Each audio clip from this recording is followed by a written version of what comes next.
Hai Sobat Lentera, Suara Rakyat kembali menyapa Anda dan kali ini kita akan membahas banyaknya sekali kasus gagal ginjal kronis pada anak dan tentunya kita akan membahas bersama dengan Komisi D DPRD Kota Surabaya dan sudah bersama kami Wakil Ketua Komisi D DPRD Kota Surabaya Mbak Ajeng Wirawati. Mbak Ajeng, apa kabar? Alhamdulillah baik Mbak Kety. Alhamdulillah, sehat Mbak? Sehat. Sehat. Mbak Kety juga? Oh ya, sehat Mbak.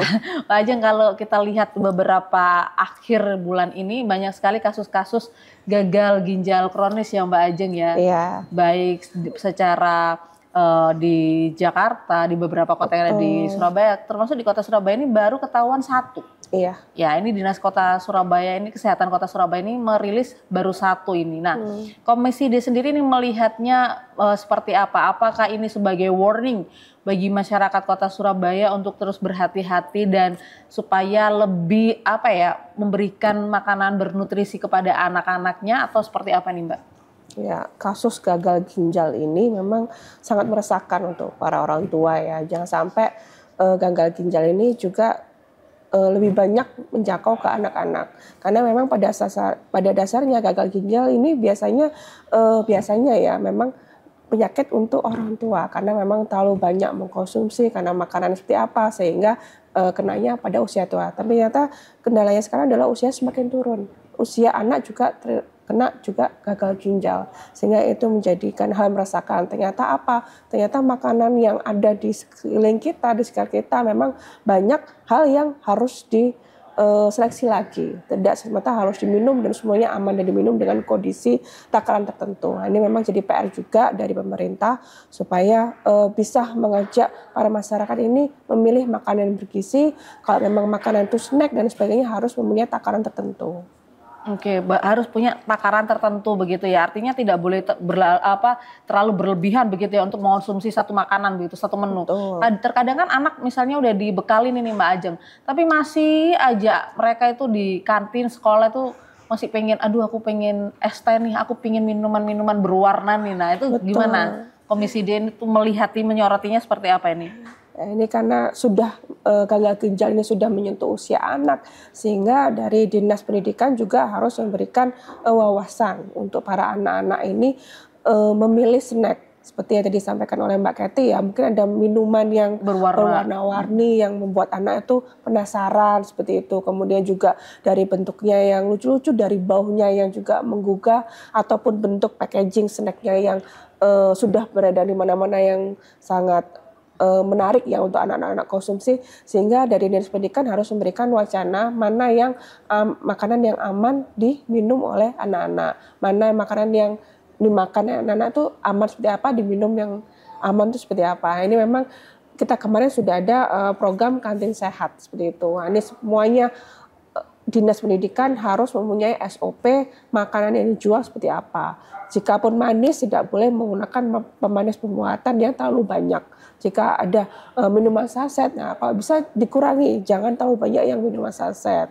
Kemudian juga minuman ataupun makanan yang manis-manis, yang terlalu asin, nah ini juga harus ada takarannya. Seperti itu, mayonesnya dan sebagainya. Nah, kita sudah ada mengadakan sosialisasi, kemudian juga mengadakan simulasi juga untuk program makan bergizi gratis sehingga nanti anak-anak ini terbiasa mengetahui makanan yang seharusnya dimakan seperti apa. Oke, makan bergizi gratis ini sebenarnya juga sebagai salah satu program yang nantinya menjadi program pemerintah selanjutnya begitu ya. Nah ini kalau kita lihat sendiri Mbak Ajeng melihatnya makanan bergizi, bernutrisi, sehat, gratis, perlukah ada ahli gizi di setiap sekolah sehingga ini memang supaya terjaga begitu nutrisinya, tidak terlalu asin banget, tidak terlalu manis banget begitu Mbak? Ya untuk nutrisi ya kita sudah ada dari tiap sekolah ini ada namanya OKS, ada juga pendamping dari Puskesmas, sehingga Puskesmas ini juga ditugaskan untuk memberikan pendampingan ke setiap sekolah di wilayahnya, melihat baik itu melihat secara sampel kantinnya, melihat dari kandungan nutrisi yang nanti diberikan pada simulasi program makan bergizi gratis itu nantinya, sehingga dengan walaupun tidak ada nutrisi di sekolahan tapi sudah ada para puskesmas dan juga tenaga dinas kesehatan untuk melihat langsung apa saja sih menu yang diberikan nantinya, ataupun bahkan snack-snacknya itu juga bisa mengadakan cek dan pengecekan langsung, samplernya bisa langsung dicekkan tanpa biaya juga ke BPOM supaya memastikan bahan makanan yang digunakan adalah aman. Aman dan tanpa bahan pengawet begitu ya? Betul. Oke Mbak Ajeng, kalau kita lihat sendiri ini kan Komisi D juga akhirnya turut serta ya memantau supaya ini tidak ada lagi. Kalau Anda melihat sendiri bahwa ini satu yang muncul dari ya oleh Dinas Kesehatan sendiri. Artinya apa yang harus dilakukan oleh pemerintah Kota Surabaya khususnya dalam hal ini Dinas Pendidikan dan Dinas Kesehatan. Kalau tadi Dinas Pendidikan sudah melakukan bahwa sudah ada kantin sehat begitu ya. Ada program juga makan gratis sehat begitu ya. Nah, ini Dinas Kesehatan apa yang harus dilakukan? Karena kan tidak semua masyarakat, artinya orang tua ini juga aware gitu, mau memeriksakan anaknya ini benar gak, ciri-cirinya seperti apa. Nah, ini Komisi D supaya apa orang tua juga turut serta dalam aktif ya. Nah, ini supaya tidak terlalu banyak meningkat dari satu, jangan sampai menimbulkan tiba-tiba bertumbuh jadi 5-10 pasien begitu, Mbak. Ya, jadi untuk makanan sehat dan bergizi ini selain kita mengedukasi dari Dinas Kesehatan dan juga Dinas Pendidikan, kita juga melihat kadang-kadang anak-anak ini oke lah di sekolahan kita sudah memastikan adanya kantin sehat. Kemudian dari Dinas Pendidikan kita juga ada memberikan sosialisasi mengenai makanan sehat seperti apa. Tapi kembali lagi ini adalah permasalahan untuk orang tua. Mungkin dari orang tua sedari dini harus bisa mampu memberikan makanan yang bergizi. Baik makanan bergizi ini memang bagus untuk nutrisinya ataupun setidaknya memberikan makanan yang aman, tidak instan, tidak ada bahan pewarna, tidak ada bahan pengawet dan sebagainya. Sehingga ini juga menjadi PR juga. Dinas Kesehatan, Dinas Pendidikan juga sudah hadir, bahkan DP3A ya harus hadir juga sebagai mungkin sekarang yang sudah adalah sekolah orang tua hebat supaya para orang tua ini mengerti, teredukasi, memberikan makanan untuk anak-anak seperti itu. Baik dalam sarapan, baik memilih snack, baik membuatkan minuman ya, takaran manis seperti apa, minuman kemasan harus ditakar juga. Kemudian itu menjadi tantangan kita ke depannya. Tidak jarang juga kita dari orang tua ya, oke lah mungkin di kantin sudah ada makanan, di sekitar sudah ada makanan, tapi mereka pada saat perjalanan pulang ketemu yang makanan yang jajannya tidak bergizi ataupun malah membahayakan karena menarik atau bakso dan sebagainya. Nah, itu memang menjadi PR ke depan. Kita bersama-sama di wilayah tertentu kita juga menjadi juga para kecamatan kelurahan bahwa setiap sisi sekolah harus juga ada samplernya untuk para UMKM ini. Oke, para UMKM juga harus bisa memberikan makanan sehat begitu ya, menjual makanan sehat supaya anak-anak kita ini tumbuh dengan sehat begitu ya. Nah, Mbak Jeng, pertanyaannya adalah berapa sekolah yang sudah mendapatkan program ini? Jangan dijawab dulu, tetaplah bersama kami di Suara Rakyat.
Terima kasih Anda masih bersama kami di Suara Rakyat. Komisi di DPRD Kota Surabaya terus berupaya untuk bekerja sama dengan pemerintah Kota Surabaya agar kasus gagal ginjal akut pada anak ini tidak terus bertambah di Kota Surabaya dengan mengadakan program makan gratis bergizi di beberapa sekolah yang ada di Kota Surabaya. Nah, langsung saja Mbak Ajeng, ini kenapa?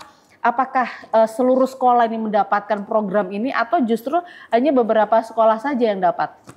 Ya, ini adalah program dari pemerintah pusat yang nantinya insya Allah akan direncanakan di tahun ke depan. Nah, ini memang masih simulasi dan Kota Surabaya ini merupakan menjadi pilot project juga untuk simulasi program makan bergizi gratis. Ada kemarin 2 sekolah, kemudian juga sekarang bertambah menjadi 5 sekolah. Dan ini sudah ada tersebar di SD negeri yang ada di Kota Surabaya. Ada di Lidak Kulon, ada juga di Menur, ada juga di di wilayah lainnya, khususnya di pusat ada di Tegalsari. Nah, ini memang anak-anak ini diberikan makan siang ataupun makan bergizi gratis dari bantuan CSR. Dari bantuan CSR ini artinya kan tidak seluruh sekolah ini mendapatkannya. Ini alasannya kenapa Mbak? Hanya beberapa sekolah saja yang mendapatkan, dan kalau kita lihat kembali bahwa cuman kayak perwakilan di barat, timur, pusat begitu ya Mbak, di utara gitu satu-satu begitu. Apakah ini memang hanya sekedar menjadi pilot project ketika program ini berhasil akan menyebar ke seluruhnya, atau hanya nantinya cuman ini 5 sekolah ini aja begitu? Nanti dari kita sendiri juga mengharapkan bahwa program ini memang adalah program untuk investasi generasi kita ke depan, sehingga memang bukan tanggung jawab sepenuhnya ke para negara. Nah, kita sudah ada ya kemarin baru saja disahkan APBN, nah ini kita juga mengesahkan APBD Kota Surabaya, dan ini semuanya juga mengupayakan ada kajian untuk menjangkau semua anggaran untuk makan bergizi gratis. Kedepannya kita tidak menutup kemungkinan bahwa adalah untuk CSR, untuk para pihak swasta yang juga mau dan mampu membantu untuk program ini. Karena kedepannya juga jangan sampai anak-anak kita ke depan adalah pemimpin kita selanjutnya dan tidak mengonsumsi makanan bergizi. Sehingga dalam simulasi ini kita juga melihat bahwa program ini adalah rencana pemerintah tahun ke depan, dan pihak swasta ataupun CS juga bisa mampu ataupun diajak untuk berkontribusi pada program bergizi gratis. Oke, program bergizi gratis ini memang sebenarnya adalah supaya membuat anak-anak yang ada di Surabaya ini tumbuh sehat begitu ya Mbak Ajeng ya. Nah, kalau kita lihat kembali bahwa memang tidak hanya sekedar gagal ginjal, tapi juga diabetes anak ini juga menjadi ancaman gitu bagi anak-anak. Nah, apakah nantinya juga program bergizi gratis ini berlaku kepada sekolah swasta atau hanya kepada sekolah negeri? Kalau kita lihat sendiri lagi kan bahwa ini memang program pemerintah dikhususkan kepada sekolah-sekolah negeri begitu Mbak. Bagaimana dengan mereka yang sekolah-sekolah swasta, terutama sekolah swasta yang kalau kita lihat menengah ke bawah begitu? Ya. Dan itu program dari pemerintah ini memang harus menyasar ke semua anak, baik anak di sekolah negeri ataupun di sekolah swasta. Dan bahkan ini para ibu hamil juga harus menjadi bagian dari program makan bergizi gratis. Bagaimana pelaksanaannya tentu saja kita melihat dulu bagaimana juknis SOP yang akan diterapkan oleh pemerintah pusat. Bahkan sekarang ya mungkin di sekolah swasta ataupun pondok pesantren sudah berlaku apa yang namanya makan bergizi gratis. Nah, ini bagaimana mereka mengkolaborasikan yang biasanya sudah ada, tapi kita lebih mengedepankan kandungan protein, kandungan gizi supaya memang terawasi oleh pemerintah. Memang kita di situ adalah melihat tidak hanya bagaimana kita membantu anak-anak yang tidak sarapan di sekolah, tidak bisa mungkin mampu makan ya di sekolah, tapi juga membantu anak-anak ini mendapatkan porsi gizi yang cukup. Kita kemarin ada saya ke SD ya salah satu, bahkan guru tuh hingga menangis merasakan terima kasih adanya program simulasi ini. Karena apa? Anak-anak kebanyakan mungkin ya kebanyakan dari menengah ke bawah, kemudian tidak mampu sarapan atau bahkan hidupnya ngekos, sehingga pada saat menerima pelajaran mereka tidak terfokus. Pada saat jam 9 pagi ada simulasi ini, anak-anak lebih semangat karena mereka sudah makan dan tinggal snacknya aja nanti jam 12 baru nanti jam setengah 2 pulang, sehingga program ini tentu saja sangat membantu untuk perekonomian ya para masyarakat yang menengah, khususnya menengah bawah. Middle low gitu ya Mbak ya. Mbak Ajeng kalau kita lihat tadi ini agak terharu ya. Jadi maksudnya mereka yang biasanya tidak sarapan, akhirnya mereka sarapan. Yang menarik adalah ini ada snacknya begitu Mbak Ajeng. Ini apakah memang nantinya program ini tidak hanya sekedar makan makanan utama saja, tapi apakah juga pemerintah juga menyediakan snack buat anak-anak? Karena kan kalau kita lihat kan anak-anak ini kalau udah makan nasi masih aja mereka masih mau nyemil gitu ya kan. Apalagi kalau di sekolah istirahatnya 2 kali Mbak Ajeng. Gimana Mbak Anda melihat? Kalau sementara ini program yang ada yaitu program makan bergizi gratis. Untuk snacknya sih masih mandiri. Jadi anak-anak ini memang biasanya disediakan snack di kantin-kantin sehatnya. Tapi kemarin ya pada simulasi ini memang adalah para kantin ya, wah harusnya kita diikutsertakan. Nah ini kedepannya akan menjadi masukan juga pada pemerintah pusat yang memang sudah ada kantin sehat di sekolah, maka harus diberdayakan menjadi pemasok untuk makan bergizi gratis. Dan juga snack masih belum menjadi program, tapi harapannya nanti kedepannya anak-anak bisa mengkonsumsi supaya nanti kedepannya nanti jam setengah 2 mereka masih sehat bugar ya untuk menjalin aktivitas di sekolah. Oke, Anda melihat ini sebagai pilot project. Nah, efektif dari program ini sendiri menjaminkah bahwa anak-anak ini tetap sehat dan mereka penuh dengan nutrisi begitu? Artinya ketika pulang nanti ibu-ibunya ya udahlah makan ala kadar gitu, apalagi yang middle low ya Mbak ya. Ini gimana Mbak? Ya ini memang jadi sisi menarik ya. Dengan adanya simulasi kemarin, anak-anak akhirnya mengerti. Oh ternyata makanan ini harus seperti ini. Ada nasinya, ada protein hewani, protein nabati, kemudian juga buahnya, ada susunya. Sehingga anak-anak mengerti. Dan ini ada perbedaan, kita ada satu kelas ini. Satunya anak-anaknya bisa makan sayur, satunya tidak bisa. Akhirnya yang anak yang tidak suka makan sayur ini dimotivasi oleh gurunya dan juga teman-temannya. Nah, diharapkan nanti ke depannya kan mengubah pola makannya sehingga mau memakan habis seluruh yang dihidangkan. Baik sayurnya, baik ikannya, mungkin awalnya nggak suka ikan karena baunya, tapi ini kita bisa mengolah. Ini memang kita mengajarkan anak-anak kita supaya terbiasa makan bergizi. Jangan pilih makanan yang khususnya pilih makanan yang tidak bergizi, tidak mau sayur dan sebagainya. Akan nanti ke depannya sudah ada namanya menu sehat ya. Nanti bisa diaplikasikan pada pemilihan menu untuk program makan bergizi gratis. Oke, untuk uji coba sendiri ini akan ada berapa lama Mbak waktunya? Jangan dijawab dulu Mbak, tetap bersama kami di Suara Rakyat.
Terima kasih Anda masih bersama kami di Suara Rakyat dan kita masih membahas bagaimana Komisi D menyoroti kesehatan anak khususnya gagal ginjal dan juga diabetes pada anak sehingga timbullah program makan bergizi gratis yang sudah dilakukan oleh DPRD Komisi D dan juga pemerintah Kota Surabaya, dalam hal ini Dinas Kesehatan dan Dinas Pendidikan, supaya mencegah sejak dini gagal ginjal akut pada anak dan juga diabetes. Iya Mbak Ajeng, kita lanjutkan kembali.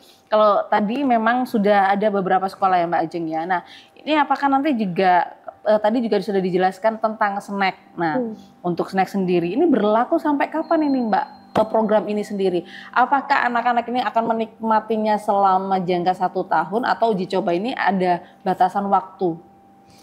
Untuk uji coba ini ada batas waktu ya. Kemarin tahap pertama kita melaksanakan kepada 600 murid.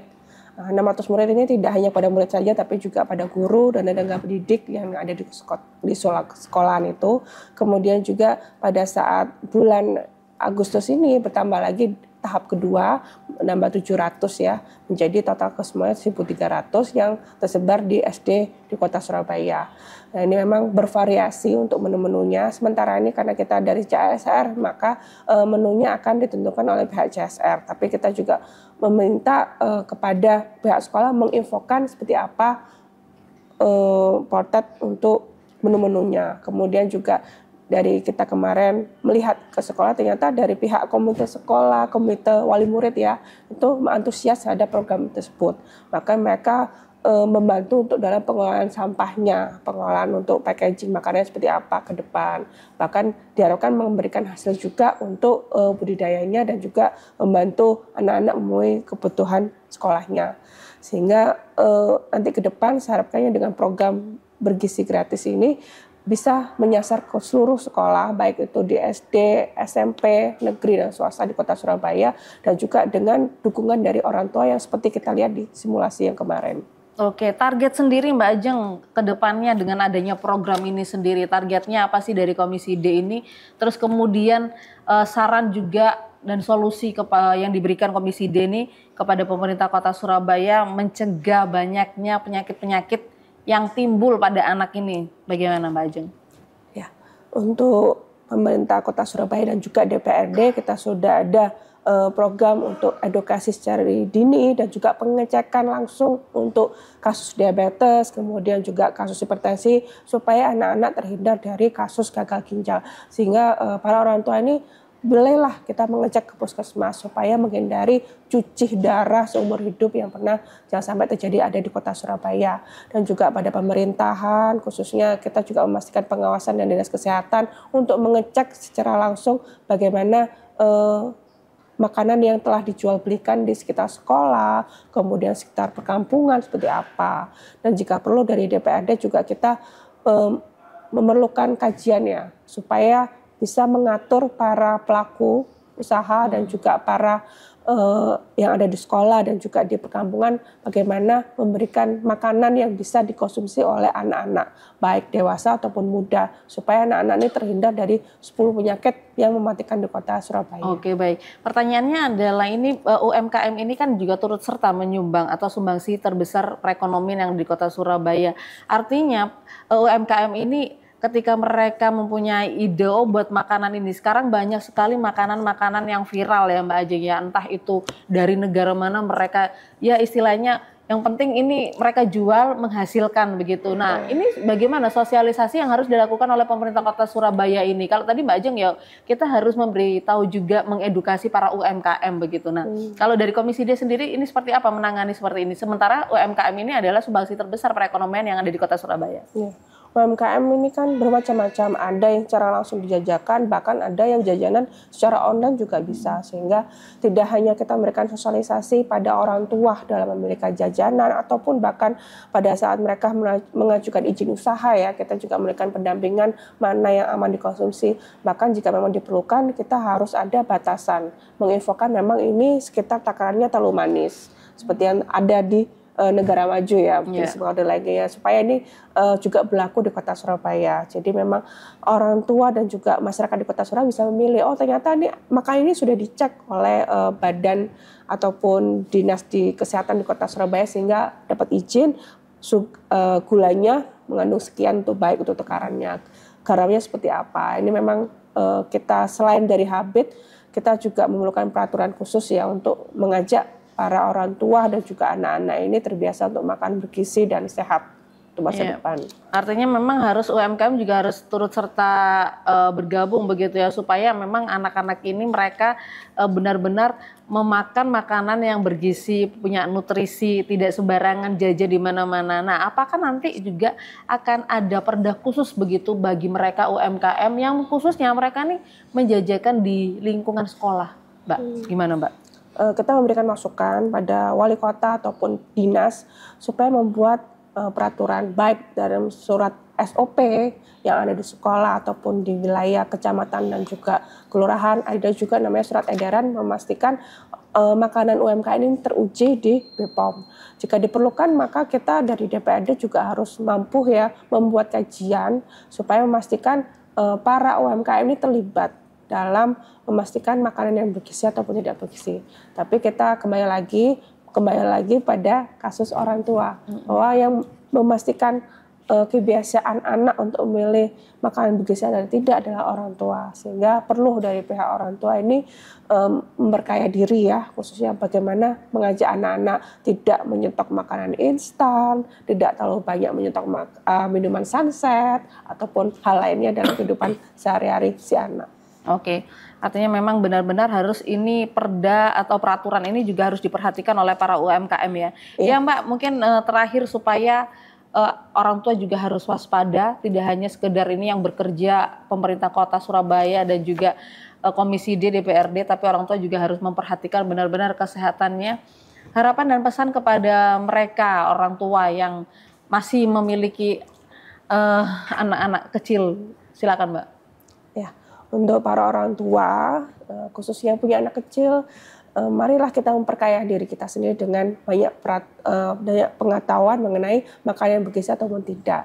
Jangan sampai anak-anak kita terbiasa mengkonsumsi makanan yang instan, makanan yang banyak pewarnanya, makanan bahan pengawet, tapi tanpa mempedulikan bagaimana nanti ke depannya. Bahwa mereka adalah investasi untuk generasi kita selanjutnya. Untuk dinas kesehatan, dinas pendidikan, maka serta-merta harus melaksanakan SOP yang telah disepakati dan juga melakukan survei dan kajian pada makanan ataupun UMKM di sekitar sekolah. Kemudian dari DPRD juga kita juga memastikan pengawasan juga supaya anak-anak kedepannya dengan ada peraturan supaya terhindar dari kasus gagal ginjal. Oke, baik. Terima kasih Mbak Ajeng sarannya kepada masyarakat. Semoga para orang tua ini juga cepat sadar ya, dan mereka juga terus berhati-hati dan tetap waspada terhadap penyakit yang mengenai anak, terkait anak begitu ya.